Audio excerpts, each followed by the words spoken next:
Avyayantu mamangani Vak pranashashu shrotamatho balamindriyani cha sarvani Sarvam Brahma Upanishadam Maham Brahma Nirakuryam Mama Brahma Nirakarot Anirakaranam Astvanirakaranam Me Astu Tadatmani Nirateya Upanishatsu Dharmaste Mayi Santu Te Mayi Santu Om Shanti Shanti Shanti. Okay, so just for quick revision, we talked about two important principles of how to understand anything, and that is understanding has two levels. So when someone teaches you something, there's talking the underlining words behind what is being conveyed. So if I say to you, right, bring me water, now that is, if I say that literally, then you have to bring me a big blob of water. But what I actually mean is, right, bring me water inside a cup. So two words we conveyed, which is vachyarta, which is direct meaning. So this is again why someone can read philosophy for years and not understand the full import of what it's saying. The reason is because philosophy uses direct meaning of the words. And if you stick to the direct meaning of the words, you're going to have a wrong impression about what the philosophy is conveying to you. So if I say to you, hey, how are you feeling today? Oh, really? So what are you saying? Well, I mean that you look, kind of pretty today. But if I say to you again, you look better yesterday, what do you mean by that? Right? I didn't really even say that, and yet you picked up the underlining tone behind the words. So this underlining tone behind the words is what the teacher communicates, which is called lakshyarta. Lakshyarta. Deeper meaning. Okay? So now we ask the question, when it comes to the reality is conveyed in three words. And the first word we said is chit. So chit means, right, literally it means aliveness. Because when you say to someone, I am conscious, I'm aware, what person looks at that as I am sentient, I am just, sort of walking and breathing. But that is not what we mean.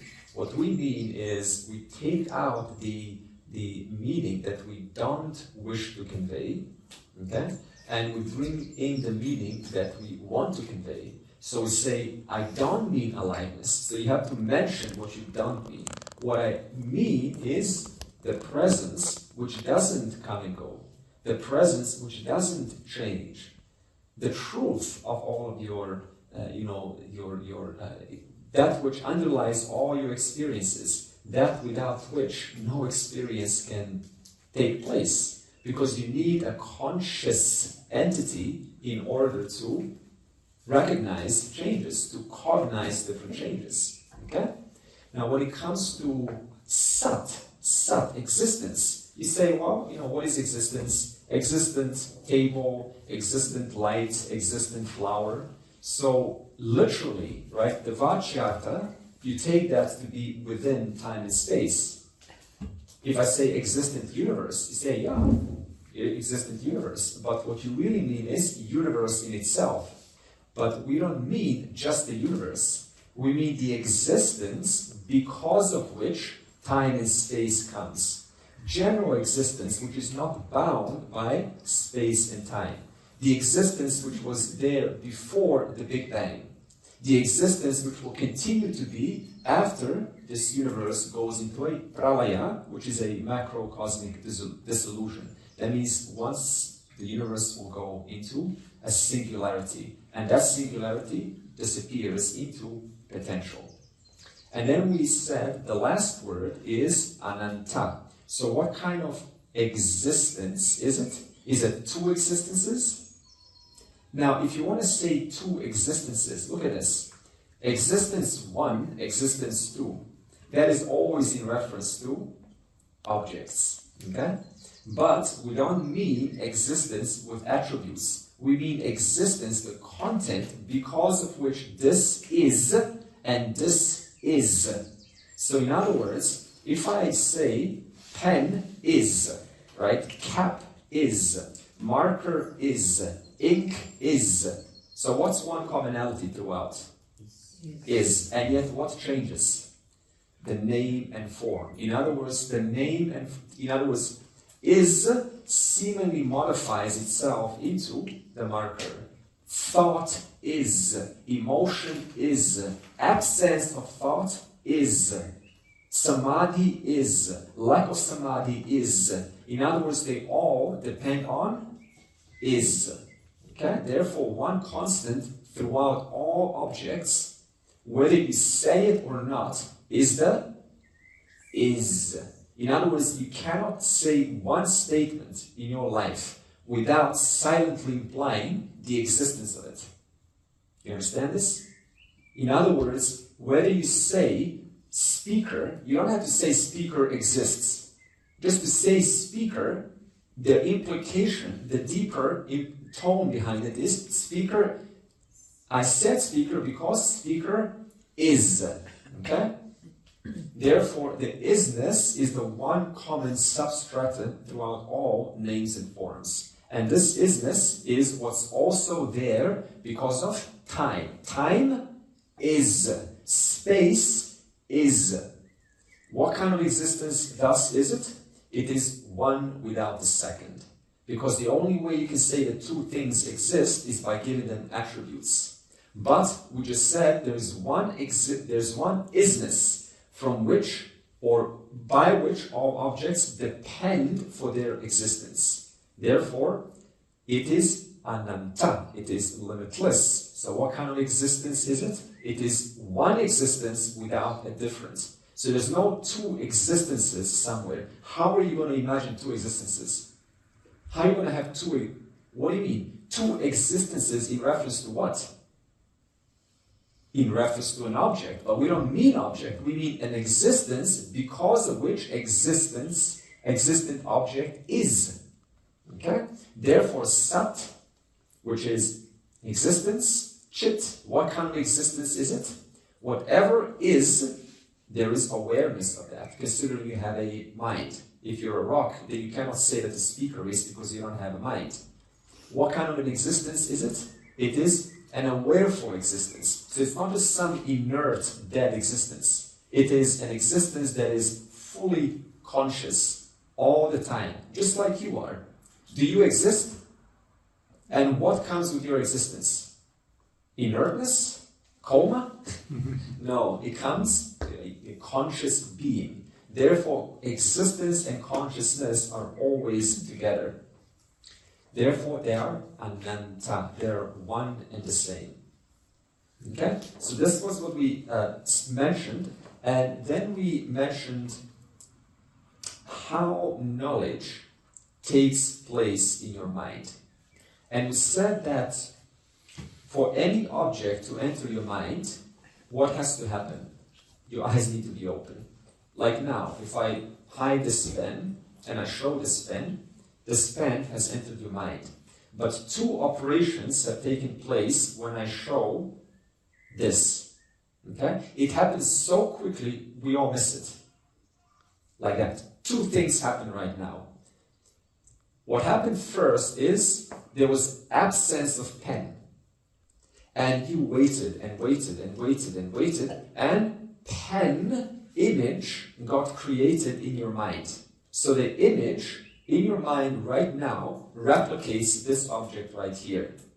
So what you're really seeing is not this object here, you're seeing your mind right now. Your mind is replicating this object. And because this object has replaced the ignorance of this pen, for that reason, I am no longer ignorant of the pen. In other words, your mind has recreated the object of this pen, and because it's created this object of this pen, ignorance of the pen has been removed. Therefore, two words we introduced yesterday, which was Vrti. Vrti doesn't just mean thought, it means a mental mode. That means a mind that can obtain as an emotion, as an epiphany, as an insight, as an image. Vrti, Vrti Vyapti. Okay, so Vyapti means result. So what has resulted? An image. And because it has resulted, what else happened? Removal of ignorance of that image has taken place. Therefore, Phala Vyapti. Phala Vyapti. Phala means fruit. So what is the fruit of this showing you the pen?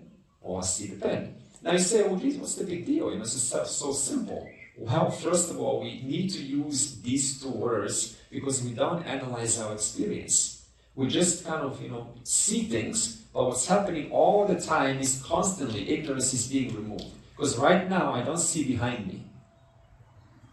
Now I see behind me. So now ignorance of behind is removed.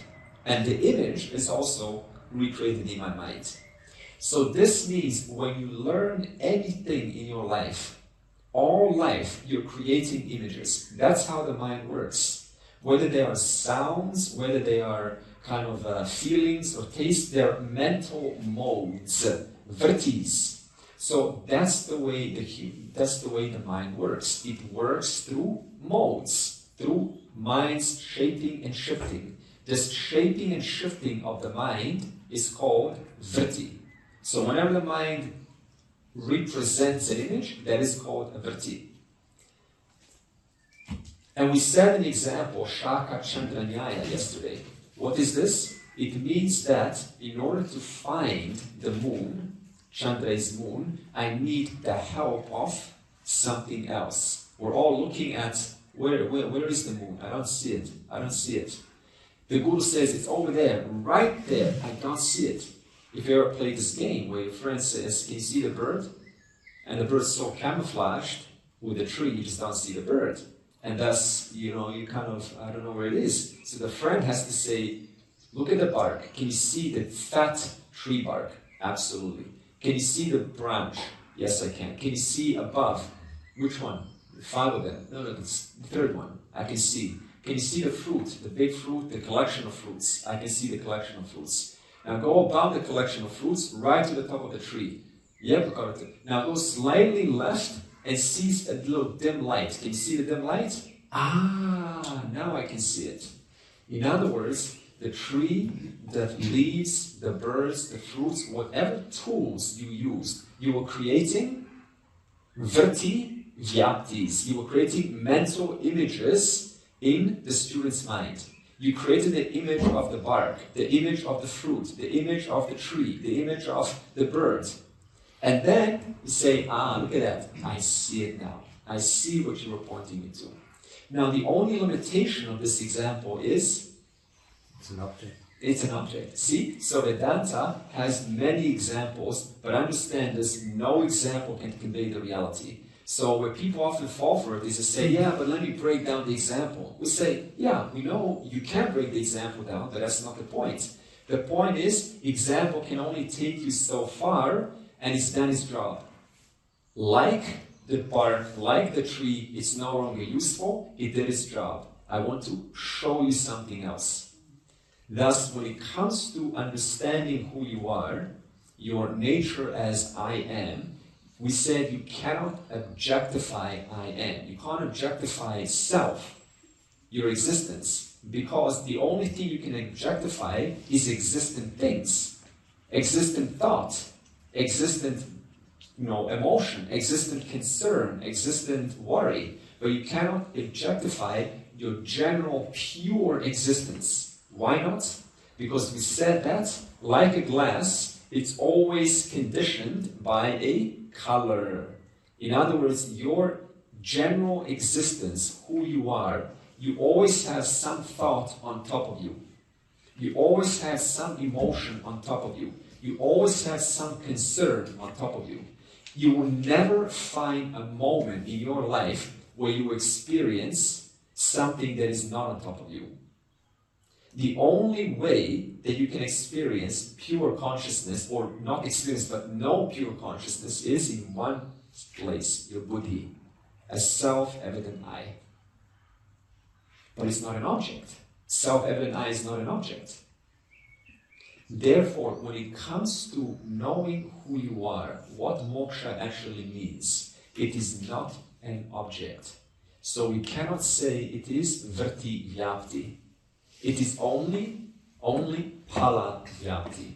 In other words, what happens is, when it comes to the nature of yourself, you remove images in your mind that were making it seem like you are something, someone, some feeling, some sensation, some image. And this image and sensation is so deeply ingrained in us that even if you say you are not sounds, the mind latches onto something else. You are not images, the mind latches onto something else. So this is why liberation is rare, because the mind keeps on putting images. But it can't do that. As long as you're putting images, you're not getting in touch with what we're talking about. You're converting you, the unobjectifiable conscious being, into something that can be objectified. How about this? Yeah, I'll get enlightened in the future. You see this? What is that in the future? It's a mental mode. It's an image. We're saying, because of which you're able to imagine that, in whose presence are you able to imagine that you'll get enlightened in the future? In the presence of I am right now. Therefore, we said the word for this in Sanskrit is Akhanda Akara Vrtti. Vrttis, so you know the word Vrtti, mental mode. But what kind of a mental mode? It is Akhanda Akara. It is a kind of a mode where there is no division. It's a formless mode. And what kind of a mode is formless? Well, it's a mode that implants no images in you. It has no form. Therefore, it removes this notion that I'm supposed to be some kind of an experience. I has to be some kind of an experience. That goes away.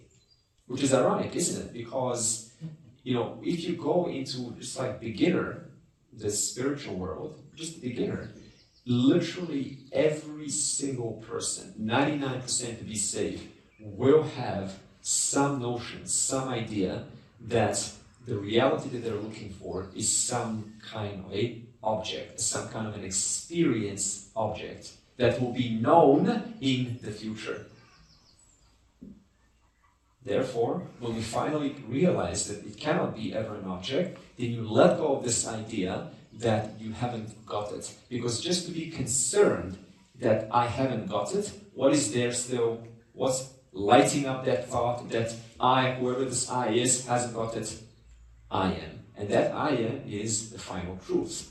In other words, it's the closest thing to you. It's never been away from you. It's always been lighting up and showing all of the experiences that have ever haven't taken place to you, including those experiences of thinking that you didn't get it. That too was just one more Vrtti Vyapti. So every Vrtti Vyapti was in the presence of you. Okay. So I think we've done our revision now. Let's see what's next here.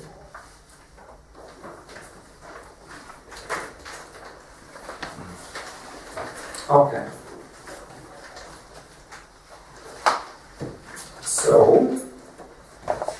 So far we have mentioned the question started in verse 1.1. Is there a presence in which everything operates? and it doesn't interfere with the mind. It doesn't interfere with the senses. It's just there, and that presence is awareness, which doesn't make your mind do anything. It just lights up what your mind is doing. Just like, why are we all seeing each other right now? Why are we all seeing each other right now? Bodies. Because of light. Because of light. Turn off the light, we can do things left and right, we can do whatever we want. Total darkness here. Nothing's happening. In other words, you need the light to illumine how many bodies? Just one? One light illumines. If you put 1 million bodies here, it will illumine 1 million bodies. If you put one brain here, it will illumine one brain or person. So like this, one awareness in the presence of whom is illumining right now all of our minds in this moment. So whatever is lighting up, making known this experience is one awareness, which is Sat and Chit, and has no second, which is Anantam. Therefore, what is common between you and I right now? Our light. That one light. Is your I am any different from mine? No. Is your I am any different from the I am of the most liberated individual who's going to be born in 5,000 years from now, called Avatar? Or Krishna, or Rama, or Jesus, or whoever? No, it's one I am. And it's always been like that. And that's what the teacher wants, that's what the tradition wants to point out. Therefore, there is nothing that you are missing, because your I am, which is lighting up this experience, is the truth of the whole universe, from which everything comes. Now, this is going to raise a question. So, we said, is there a presence in which everything operates? And we said, yes, there is. And we also collapsed the entire universe, or we collapsed concepts, we collapsed forms into concepts. In other words, everything that you analyze through your mind, you will see that it's nothing but concepts within concepts within concepts. You can't find the hen. You can't find the hen. If I bring the hen right here now, it's a cute animal, right? Or a cute bird. It's a bird, right? But if I take any part of that hen and I look at it under a microscope, I can't see its beak anymore. So I kind of like beaks from hens, right? Or I like the dog snouts. I think they're cute. So I'm like, oh, such a cool, nice beak and snout. But if I look at it under a microscope, I can't find what I was just adoring a second ago. It's gone. It's just fibers. Fibers within fibers. But if I look those fibers up into a microscope, I can't find those fibers. They reduce into just tightly packed atoms together. You can see this on Google Images. It's amazing. Or they can see not the atom, they can see the electron cloud around the atom. They can't see the nucleus. But it doesn't matter. They can still use high amount of inference and scientific data to deduce and come up with what is the atom further made of. And you can reduce atoms into quarks. So now, what am I finding cute here? Am I finding cute the snout of the dog, some atoms here and there, the electron cloud, a bunch of quarks? It's really funny, right? It's really strange when you look at it like this. But again, you cannot find the final building block of a quark. In fact, science will just show you it's just all mathematics at the end of the day. And mathematics is nothing but formulas to try to understand the final truth. So Vedanta, the final content. So what Vedanta says is the final content is concepts. In other words, it is blueprint from which everything is really made. So there's no such thing as a snout or an atom or a quark. It's just concepts within concepts within concepts, appearing as names and forms, names and forms, names and forms. So all you're seeing here now are just names and forms of one content, which is blueprint, which is concepts, manifesting as all this. And thus, then the objection would now come naturally. And you would say, well, how did the mind, the prana, the legs, the snout, the atoms, how did it all come about in the first place? And isn't Sat Chit attributeless? Now, if Sat chip is attributeless, then how do you come up with all these attributes from an attributeless reality? It's just kind of a strange thing to even understand. And you can't have a second subchip because we said you can't have a second reality, you need to put an attribute. So what? Does this subchip, this reality, borrow from another subchip which is also attributeless? What are you going to get from another attributeless reality? More attributelessness. So you can't kind of call up someone and you're after all, you're formless. You need a form, and a form is already a form. You can't call up subchip number 2 and say, hey, I need some material for the universe, please come over. Right? So there's only one subchip which is attributeless, and yet forms come out of it. Thus, to reconcile this, we say there is an intervening factor. And in other words, awareness, the final reality, without undergoing any change whatsoever, has the potential to manifest the universe. And what is to be manifest through this potential? Time, space, and objects. And this potential is knowledge and power. So this potential, when it's unmanifest, it is knowledge and power. When it's manifest, the same potential is still knowledge power, but it's manifesting. So it's one knowledge power potential in awareness, which remains in potential. Just like the knowledge power, the knowledge for a tree remains inside the seed. You can't find a huge world of form, of dense matter inside the seed. There's just no correlation whatsoever. But it is inside the seed. Now again, even this example has a limit, doesn't it? Because to say that the seed is now awareness, you say, well no, seed is attributes. But awareness is attributeless. So again, every example has a limitation. It is not meant to start an argument, it's just meant to convey a possibility. Therefore, in the Kena Upanishad, there's a verse that says anything that is happening at the macrocosmic level, the samashti, is equally available and happening here at the microcosmic level, the vyashti.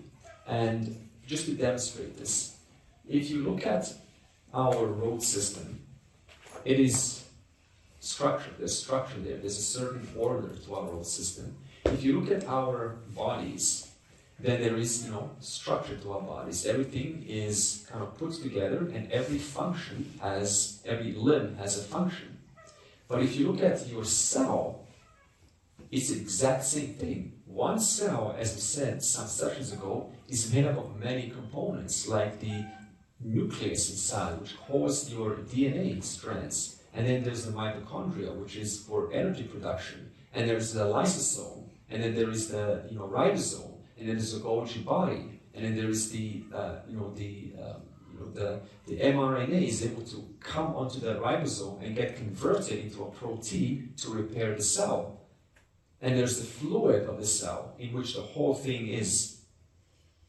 So the cell in itself, tiny, and yet so much life. The whole body in itself, tiny, and yet so much life.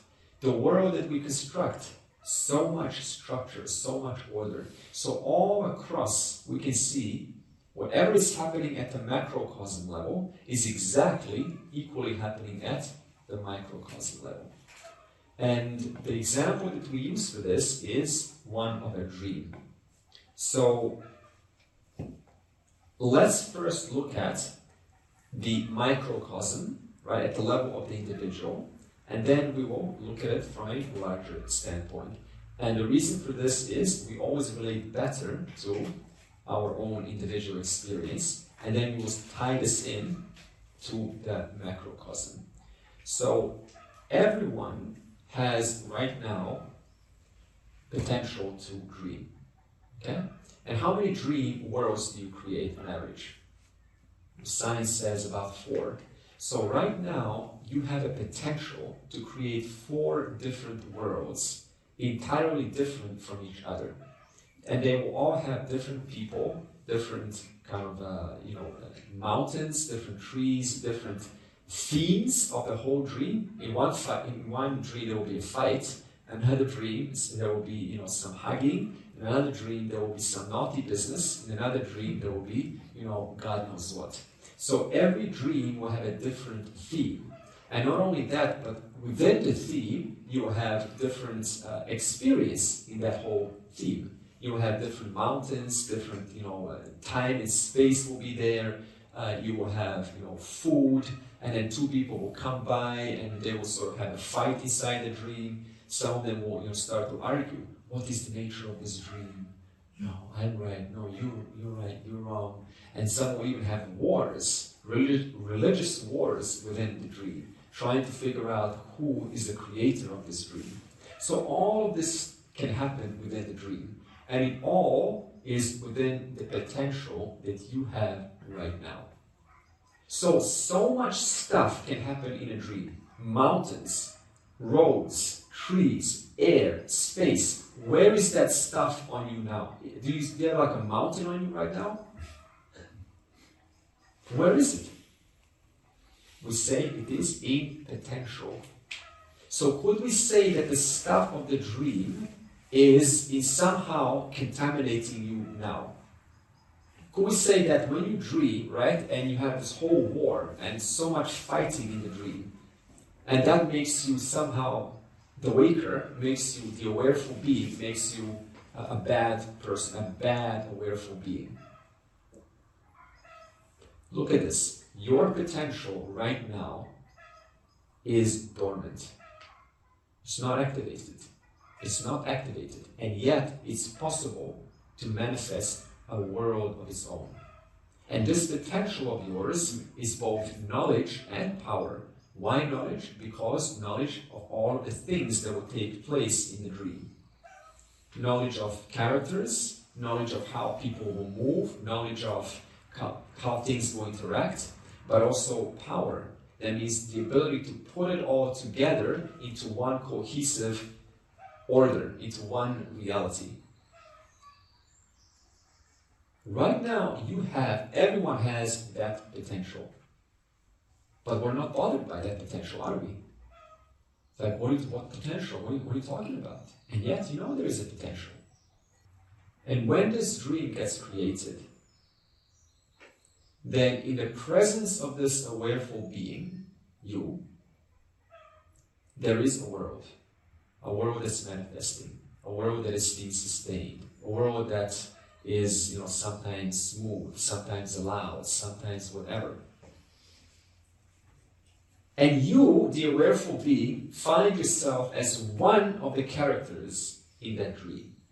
One small person in that dream, you find yourself, the awareful being. And you don't see yourself as the creator of the dream, as the sustainer of the dream, as the resolver of the dream. You see yourself as one little individual amongst many. And then you ask, my God, what is the nature of this dream?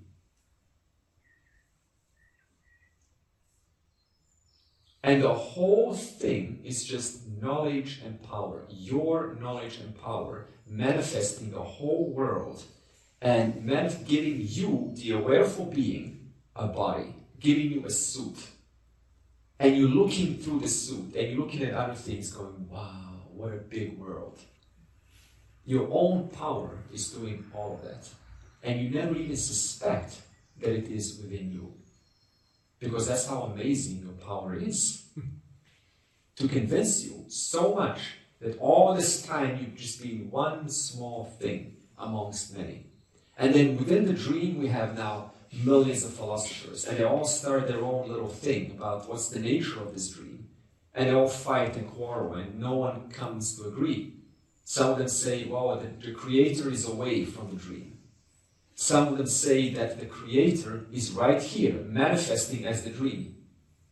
So in reference to the manifest dream, you, the awareful being, take on a new name. The creator of the dream. At the same time, you remain free of the dream, even though you're the creator, in reference to your knowledge and power. You're a creator in reference to your knowledge and power. All throughout the happenings of the dream, while being the creator, you remain free of your creations. Were you not to remain free, then upon waking, all of that stuff would just bother you. It would just be constantly on you now. While the dream is manifesting, all throughout, one awareful being remains one awareful being, but by the power of your own potential to manifest names and forms, it forms as though millions of things which look as though completely real and solid and worthy of pursuit and worthy of discussion and worthy of dying for and worthy of living for. And yet the whole thing is just one awareful being's potential which has manifested out of oneself this world, and it took you for a ride. It took you for a ride, and for not in any moment were you ever contaminated by anything else happening in the dream. And how long have you been dreaming? Suppose since beginningless time. Since beginningless time. Suppose it's a dream that never ends. And then the teacher comes inside the dream and says, this is fine, I also manifest this one manifestation, you're one manifestation, but there's so much more here that meets the eye, and I want to show you what that is. Tell me about it, says the character. And he says, well, all of this is being borrowed from you.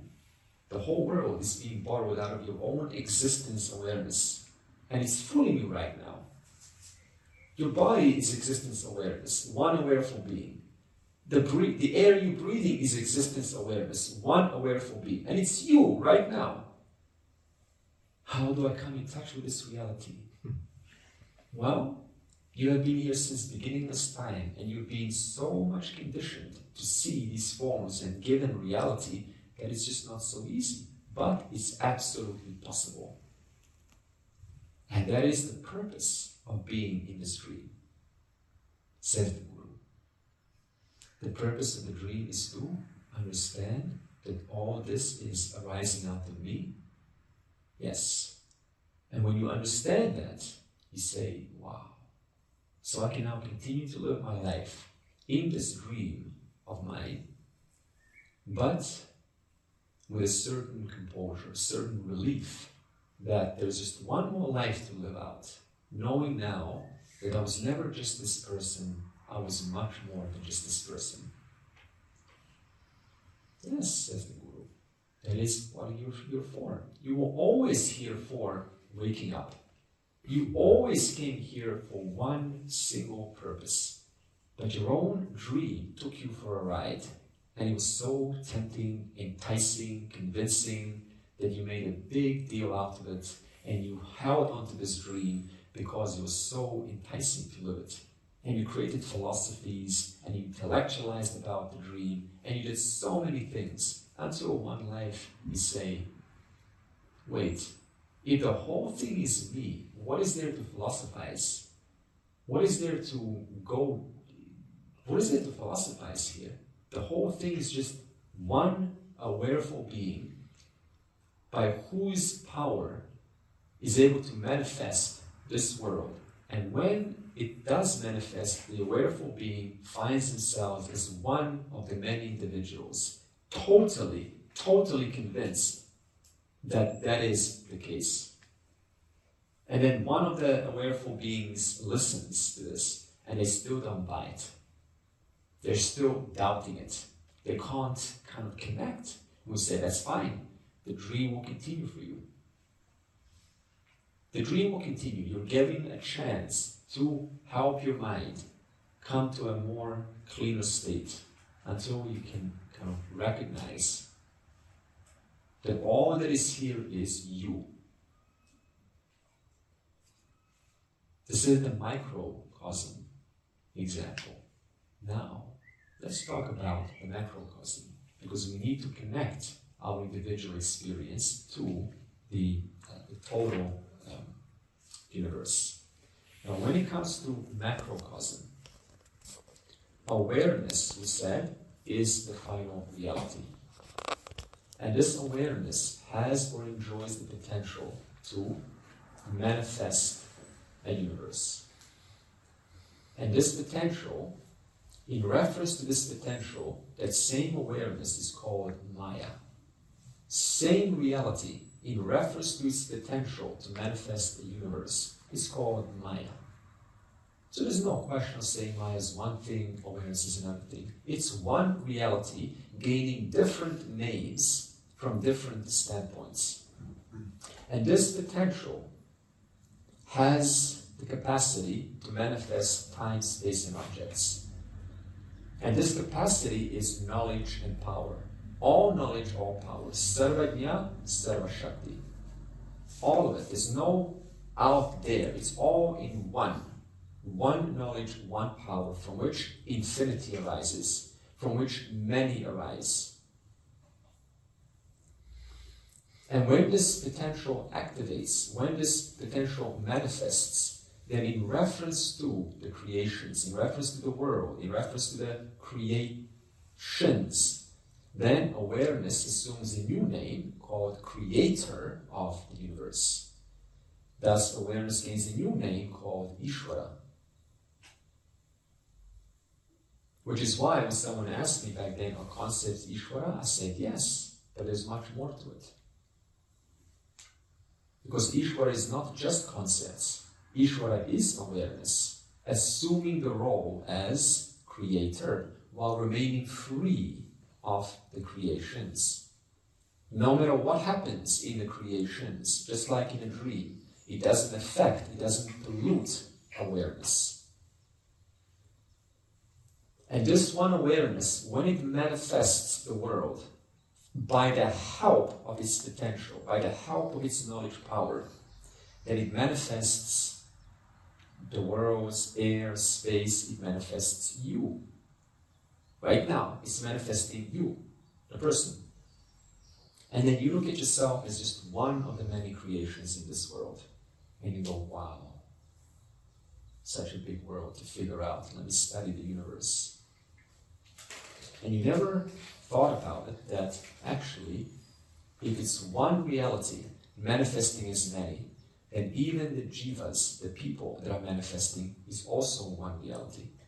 You can't say the person is something else, just like you cannot say that the person in your dream is something different from the awareful being. One and the same awareful being. It's one being manifesting, apparently manifesting as many. Not actually manifesting, apparently manifesting by the help of its potential, by the help of Maya. That means its capacity to manifest. That's what Maya means, capacity to manifest, potential to manifest. So whether we're talking about Maya or Jiva, that means the person that is manifest, just like one of those characters in the dream, that's a Jiva. Maya is the potential to manifest. And Ishvara is that same knowledge power, but manifesting. If I'm sleeping, you are the creator of the dream. You are in it. So in that, on that level, you are the experiencer in the dream, a jiva. You create this whole dream that is a Maya, and the Maya is nothing else than that which you have created of your knowledge and what is that word? With your knowledge and potential. Yeah, power. Power, and when you wake up, you realize it's just an image. I'm not contained by it, but I was the person who created all this. So in that sense, I'm the Ishvara of that. Yeah, so the only limitation with that is, see, it's not like with a dream it has a limitation. Yeah. So with a dream, you wake up and then the whole thing's different. Yeah. So this kind of gives you an impression it's going to be nirupadika tyasa. But with a dream, with this world, when we wake up, and don't call this a dream, by the way. Dream is only reference to your individual. Do not call this a dream. This is called empirical reality, empirical manifestation. The only thing is, the difference is when one, quote, wakes up, one, removes ignorance, then it's not something like you see something different. No, you realize that it was just a dream, it was just created in my knowledge and You recognize that what I saw was forms, right? But what I've been seeing was forms, but all of those forms are a manifestation of one conscious being. Yeah. Okay, this one conscious being, awareness, has the potential to manifest the universe. That potential, just like for a waker, can be potential, but it doesn't say anything about awareness, the awareful being. But you are aware in the dream that you have your awareness in the dream as a jiva. Yeah. So you see everything, and when you wake up, you realize that was me in the dream as a jiva. Yeah. As with awareness. Yeah. And here I am awake. Yeah. Yeah, that's so true. You can make the shift. Well, I mean, you're who you are now is who you were back in a dream, but you just had a different kind of body, right? Yeah. The point is there was one awareful being throughout. The awareful being now in the waking is the exact awareful being in the dream. But in a dream, it's just, you have a different theme about you. You have a different personality, you can be a man, you can be a woman, you can be a worm, you can be a little animal. So all of that is just a manifestation of the one awareful being. So now I brought that down to the macrocosm, to the total, and I said that like this awareness, which is known to you right now as I am, right now it's known to you, that awareness enjoys the capacity to manifest the universe. And that capacity, in reference to it being a potential, while that capacity is in potential, that's called Maya. That capacity is called Maya. You can also say that awareness is called Maya in reference to its capacity to manifest. Okay? Because I know you've probably heard before, only potential is called Maya. Okay? But now what I'm saying is I'm introducing a new idea that even awareness can be called Maya in reference to potential to manifest. And the reason I'm saying this is because we're so used to saying Maya is one thing and awareness is another thing. Potential to manifest is one thing and awareness is another thing. It is one reality gaining different names, just like this gains different names, the table, depending what standpoint you look at it from. And when this manifestation finally comes, then that same awareness in reference to the created world gains a new name, another name called Ishvara. So again, it's not like Ishvara is now one thing and awareness is another thing. Okay? One reality gaining different names from different standpoints. It's another beautiful way to express non-duality. Okay. It's like the elephant, we started off seeing it from different angles. From different angles. So what I'm showing you is there's no such thing as something out there. This is it, man. This is it. Okay? So it's just the mind is constantly throwing in objections and resistance, and it doesn't want to accept this. But this is all there is to it. No matter where you're in Hawaii, in Bahamas, on Mars, where would you like to go? You're still going to be right there. It's just your manifestation all along. This is why I say 95% of Vedanta is just helping the mind just to calm down and pop these Vrttis bubbles. They want it to be different. Just like in your dream, no matter where you are in your private dream, the whole thing is you all along. Okay? So now you say, well, is God, is Ishvara? Ishvara is the cause of the universe. Is it mithya? Well, look at this carefully. Because we said, wherever there is mithya, that's exactly where satyam is. Wherever there is manifestation, that's exactly where a awareful being is. There's no question of saying Ishvara is one thing, Maya is another, and awareness is something else. You don't even bring that up. It's just kind of like preliminary. But then you let go of that teaching too. It's just like staying with this whole neti, this, not this, not this, not. If you remain in neti, you go crazy, constantly discarding everything. That was preliminary. you have to come to a next stage. And that is saying, okay, this whole mithya, satya was also preliminary, was also to help me see, kind of get some sense of reality. But even that becomes only satyam. Only satyam alone is. One reality alone is. To understand that one reality, we introduce another word of that reality called mithya. And then we do a little analysis between what is independent, what is dependent. What is independent, what is dependent. Ultimately, one awareful being appearing as all of this. Therefore, there's no question of saying I'm above Ishvara and below Ishvara, or Ishvara is punishing me. It is only one reality here. Who's punishing whom? The whole thing is just cause-effect relationship from the standpoint of creation. That's how the law is. That's how your knowledge power has made it such that when you find yourself in a dream, you are just operating within certain laws and they can't be broken because there has to be a certain order. Look at your cell of the body. It is constantly working for 90 plus years, 24/7. It never breaks down. And if it does, its cell fixes itself. And that's just the cell. You apply that to anywhere across the world, full of knowledge.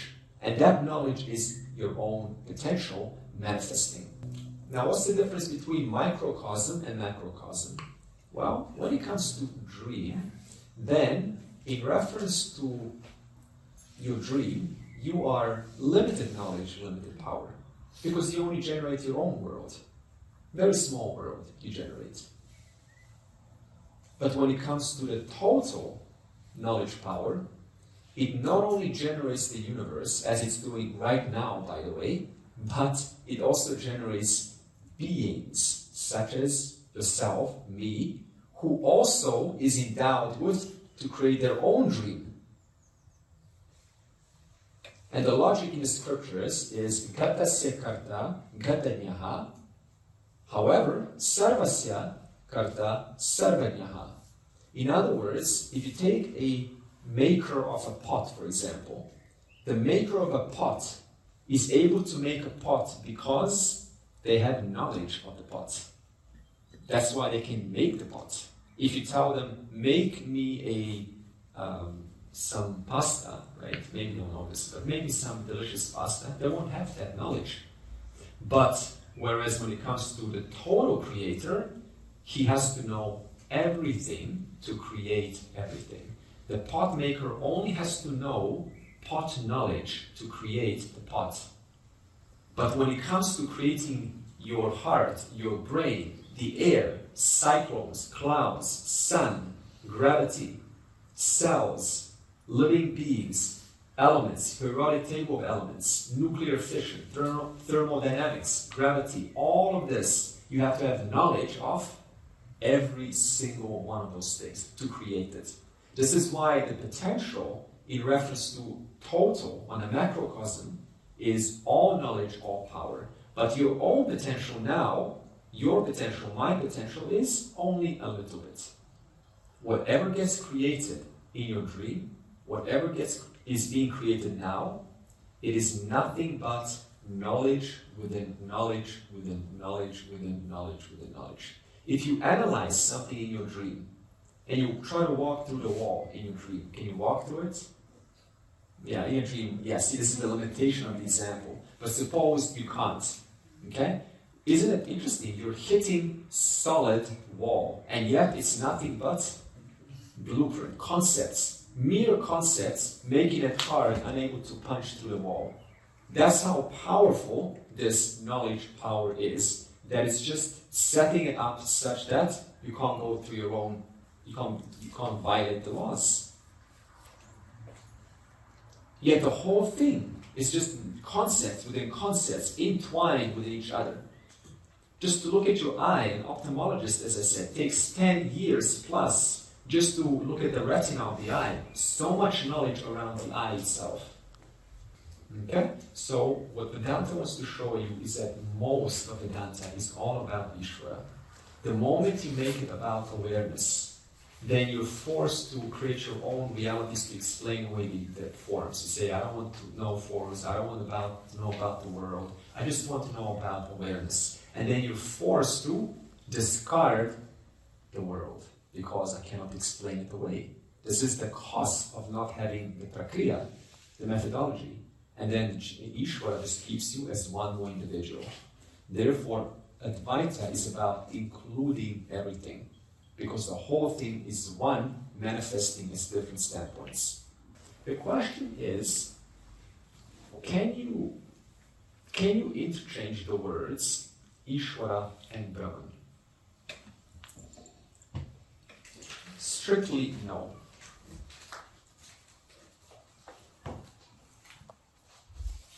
Okay. So yes, it is one reality, but remember, just because it's one reality, to understand it, you have to still have a very clear understanding of what is what. So when it comes to Brahman, we call Brahman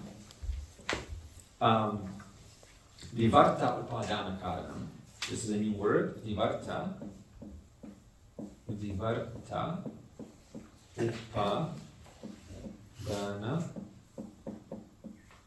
Karanam. Okay, so Upadana Karanam means material cause, but it is Vivarta. Vivarta means it changes, but as though. Okay, not actually changes. Just like the awareful being. Okay, when you dream, does the awareful being actually change into a mountain?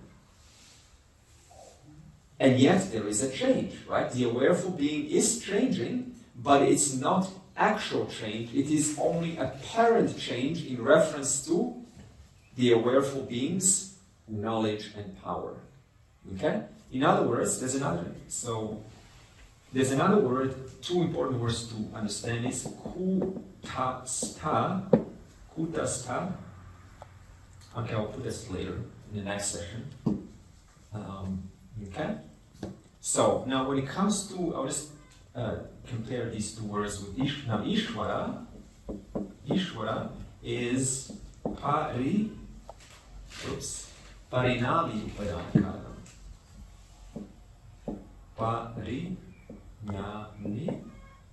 upadana karanam. Okay?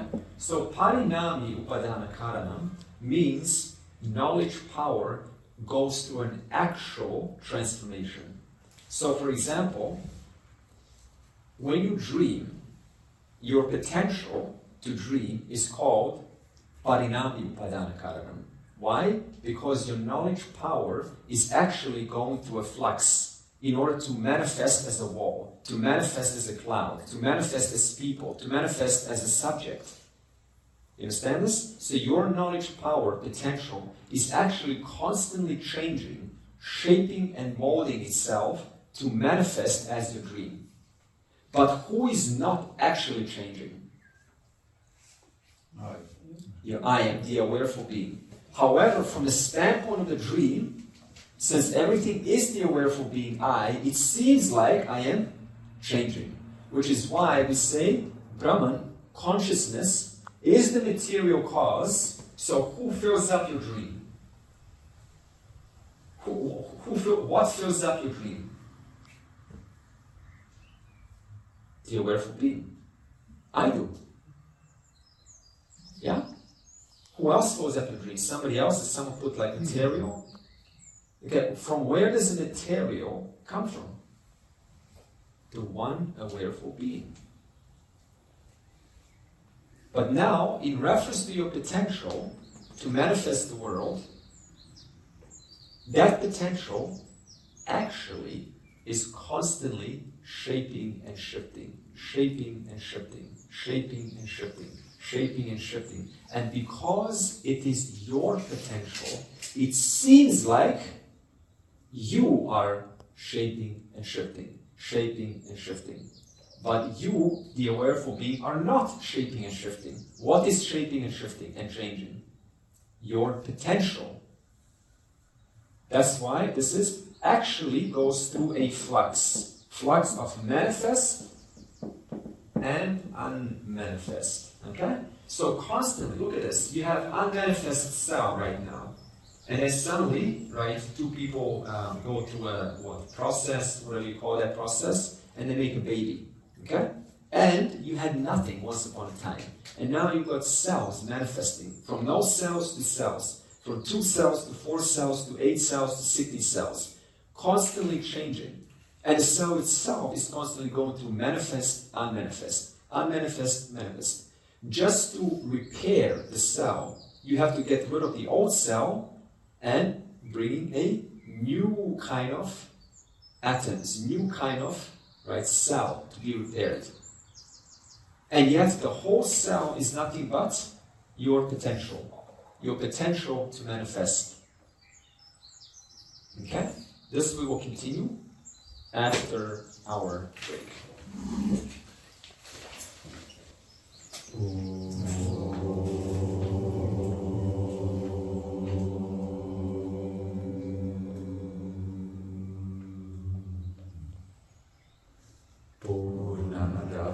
Purnamidam Purnat Purnamudachyate Purnasya Purnamadaya Purnameva Avashishyate.